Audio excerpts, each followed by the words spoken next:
Muy buenas tardes, nosotros vamos a presentarles a continuación el proyecto número 1 de nuestra unidad 1, con el profesor ingeniero Fernando Chávez Valdivia, que nos imparte la materia de cálculo vectorial. El equipo está conformado por su servidor, Juan Alejandro Cabrera Costa, mi compañero Jesús Arturo Meléndez Herrera y mi compañero Leobardo Ávila Mejía.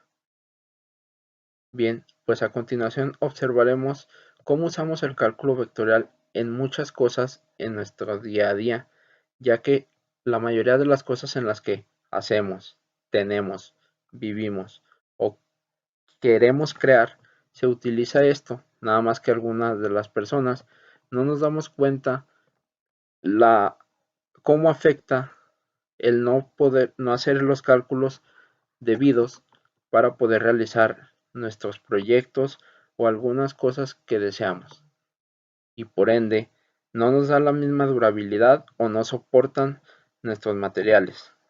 Esto va mucho relacionado con la materia de diseño o algunas otras materias que tomamos en este curso, ya que por ejemplo a la hora de estar diseñando no se toman en cuenta muchas de las métodos o cosas que pueden pasar y por ende nuestras cosas no soportan. Es por eso que a continuación veremos un caso que se utiliza en muchas de las áreas, ya sean comercios, en nuestras propias casas, en algún parque o en donde se requiera que nosotros decimos que área muerta, y aquí les diremos cómo se puede aprovechar. En nuestro caso es una pared que está sujeta con dos cables.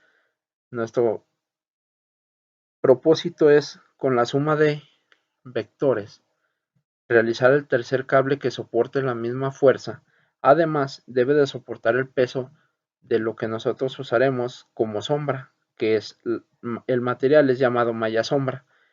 Para poder hacer esto se realizan varios cálculos para que nuestro vector sea resistente a la fuerza que tiene que ejercer la pared más la fuerza y peso que ejercerá la malla sombra.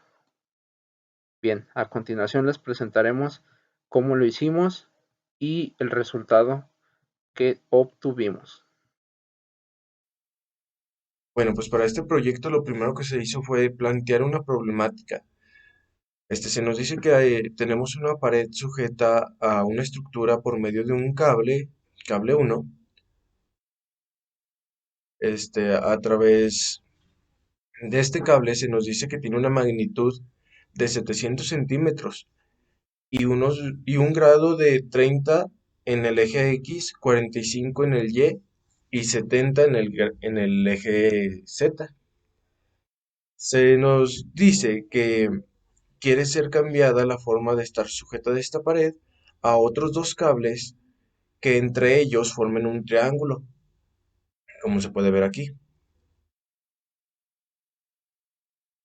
Para esto, se nos da las magnitudes del cable de 2, teniendo como una longitud de 320 centímetros, unos ángulos de 40, 30 y 25 en los ejes X, Y y Z respectivamente.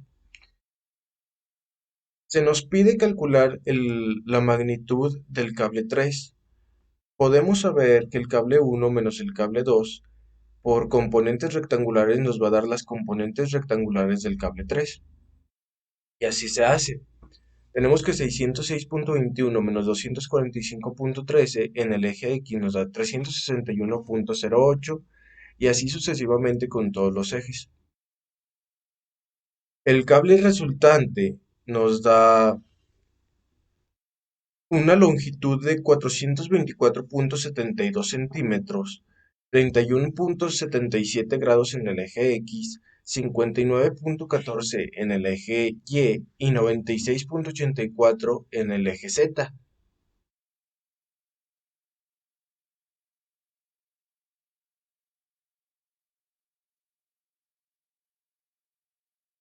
Estas medidas se tomaron como base para poder hacer un producto vectorial entre el cable 2 y el cable 3 para sacar el área del triángulo que formaban estas dos entidades vectoriales.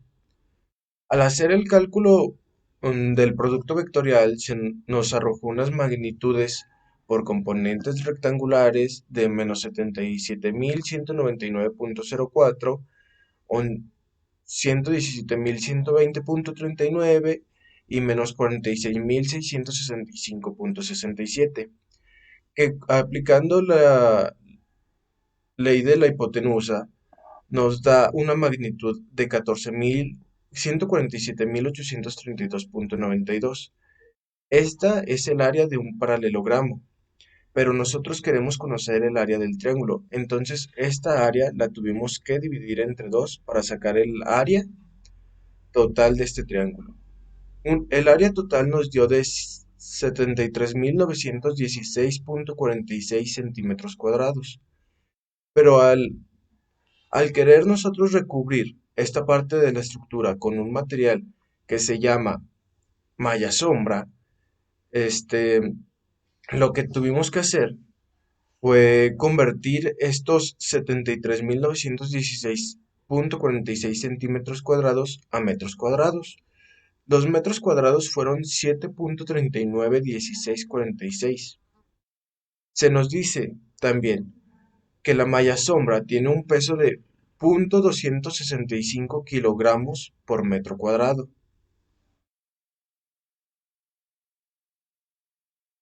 dándonos un total de 2 kilogramos en toda el área.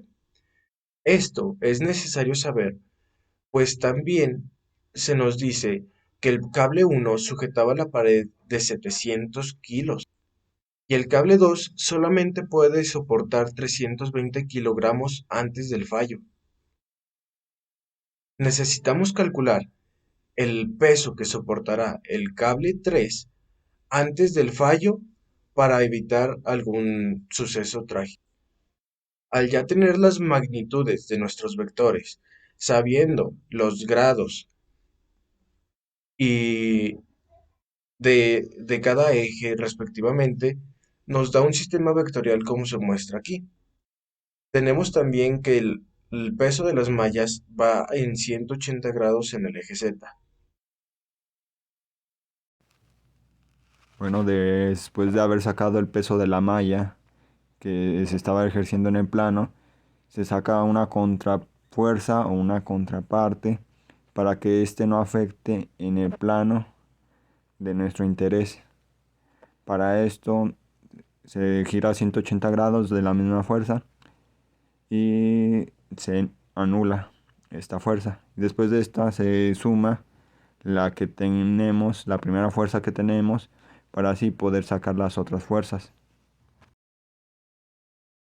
Después de haberlo sumado, al vector resultante se le restó lo que viene siendo el cable 2 para poder obtener el peso soportado por el cable 3. Esto se hace a partir de una resta por componentes rectangulares y la obtención del módulo, que en este caso nos da el valor del peso soportado. Como tenemos aquí, estas magnitudes serán las que caracterizarán a nuestro cable, que son de 361.08, 217.84 y en este caso sería menos 48.6. Representando nuestro vector gráficamente se veía de esta manera, como se ve ahí está en nuestro plano. Y como conclusión, obtuvimos que nuestro vector soportará la carga de 424.49 kilos. Esto quiere decir que efectivamente soporta nuestro material a utilizar para poder realizar la sombra, que en su caso es malla sombra. Hicimos el cálculo de los metros cuadrados que se utilizarán de malla sombra, calculamos el peso y efectivamente podemos poner nuestra sombra sin problemas y esto soportará y tendrá buena durabilidad para su uso en la vida cotidiana. Gracias.